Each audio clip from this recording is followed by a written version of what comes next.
Hey, what is up guys? This is Anthony, aka BatBomb82, and I'm continuing my celebration of the 40th anniversary of Star Wars. Yes, with the 40th anniversary, I've been taking a look at a ton of Star Wars figures, and for the next review, I'll be taking a look at the Star Wars The Black Series Obiwan Kenobi. Now, taking a look at the front, we can see that the figure is showcased in your standard Black Series window box packaging. Turning the box around, we can see that the figure is numbered at 32. In the center, we can see an image of Obi-Wan as well as a short bio for the character. So with the box out of the way, let's crack this figure open and see what we have inside. And here is Obi-Wan out of the box. And man, I could not be happier that we finally get Old Ben in the 6-inch line. I think this is probably my favorite iteration of the character, and I think Hasbro did a pretty good job. So with this figure finally in hand, let's take a closer look at Obi-Wan Kenobi. Alright guys, now let's take a closer look at Obi-Wan Kenobi, Old Ben himself. Now, I am so happy that we finally get him in the 6-inch scale. Of course, he's one of the original Star Wars cast members. And yeah, I mean, he's one of the most pivotal characters in Star Wars lore. So I'm very, very happy that we get Old Ben in the Black Series form. So really, really cool.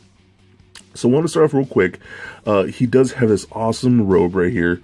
Really nice brown robe that's actually made from pretty decent material. And it does drape very, very nice. And it can be removed. But I do like the way it's shaped and whatnot. You can see some stitching lines across the back right there. Look really, really good. Nice big hood drapes across the back of the shoulders like that, which is really, really nice. And I love you can actually pull it up, and you see it does have a little seam line back there. And it's really cool because the sides are actually stitched down, so it actually gives it a nice draping look to it. And I think that's such a nice look for it.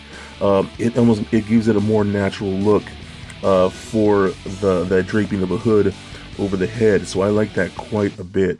They really tweak that here and there to really give us a more natural looking hood, so I really do appreciate that, and I just think that looks pretty awesome for what we get. So you can actually take this off like so, just pull it off back to the arms, and we can take a look at the figure itself. So a very nice head sculpt in my opinion. I think they actually did get the actor's likeness pretty well for the most part, and I think the paint is pretty good too. So you got those blue eyes, a nice full beard. I love the shading in the hair, so it's almost like a pale blonde, but there is a little bit of a dark wash in there to bring out some of the sculpted texture and just to give some depth. So I actually think that's pretty nice. I love how they actually did that. I love the sculpting of the actual robes themselves, and I'm really hoping, you know, getting this figure in hand, I'm really hoping they end up making a new standalone Obi-Wan movie, because I really want to see how he went from, you know, prequels Obi-Wan to this Obi-Wan. So again, this is very, very cool. I love the draping of this really nice long skirt piece right there. I think it came out really, really cool. Nice sculpting for these pouches right here, a buckle. You even get a little piece right there to hang his lightsaber hilt, which I'll show in a sec. All came out very, very cool. I do wish this had a little bit of more of a wash going through it, because I don't know how it's coming on camera, but it does come off, you know, semi-yellow. I just wish there was a little more color in here just to bring it the sculpt just a little bit more, but it's not too terrible. So you lift this piece up, you get some nice brown pants and some brown boots that all look very, very nice. And I'm not sure if those have been used before, but they kind of look like they might be, but I'm not too positive. So like I said, he does come with his lightsaber, which is a pretty standard. Whoops. Sorry, Obi-Wan. Let me get him to stand. Here we go. So he does get his lightsaber, which is your standard Obi-Wan Kenobi lightsaber that we've seen with a ton of different figures. It just pulls off. You can pull the blade right off, so you just have the hilt just like that. It does have a little ring right on there, and you can drape it on the actual belt like that, which is pretty cool. I love that. So put the blade back on. Get that right in there.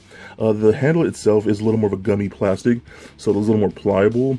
And then he could hold it in really in either hand, so you can hold it in nice and tight just like that. and then he holds it very, very well. He's not letting go of that, so I think it's pretty cool. So that's really nice. So let's take a look at articulation now. So the head is on a ball joint, does roll around just like so, does turn left and right, has a disc hinge, allows it to look up about that much, down about that much, pivot side to side just a little bit, arms go up and down, out about that far, a single bend at the elbow, rotation at the elbow, a swivel at the wrist, as well as a hinge at the wrist. We get a ball peg from the lower abdomen into the upper torso, so that rolls around just like so, pivot side to side, crunch back and forth, and rotates left and right. This is the software plaster right here, so you can kick the legs all the way up like that, back about that far, can do the splits about that much. We do get a rotation in the thigh up there, double jointed knees that work very nice, and we do get an ankle joint ready to point the toe up and down, as well as a really good ankle rocker. So overall, yeah man, this is a figure that I absolutely had to get. Just Obi-Wan Kenobi, I think, in my opinion, is just one of the greatest Jedi ever, especially, and I'm a big sucker for Old Ben. Like I said, just a pivotal character in the Star Wars universe. So to finally have him in the 6-inch scale is just so fun for me. I'm so glad we have him. Again, one of the greatest Jedi of all time, and I think he is definitely a must-get. So for a quick size comparison, here he is standing next to a Marvel Legends Captain America figure, as well as a DCUC Batman figure. And for your Black Series comparison, here he is standing next to the Black Series Luke Skywalker and Darth Vader figures. Also for comparison, here he is standing next to the Black Series Princess Leia and AT-AT pilot from this wave that I've already previously reviewed. And for your Obi-Wan comparison, here he is standing next to the vintage Obi-Wan Kenobi from Kenner. And just for fun, here he is standing next to little Lego Bat Bomb. So there it is, guys, my review of the Star Wars The Black Series Obi-Wan Kenobi, or Old Ben. Now, I absolutely love this character. He definitely has a place in my heart. He is one of my all-time favorite Jedis, and I'm so glad we got this version of him in the Black Series. I think he's got a pretty good sculpt, and I do love his robes and lightsaber. So overall, I think he is definitely a must-get. So please comment, like, and subscribe. May the Force be with you, and stay nerdy, my friends. Peace.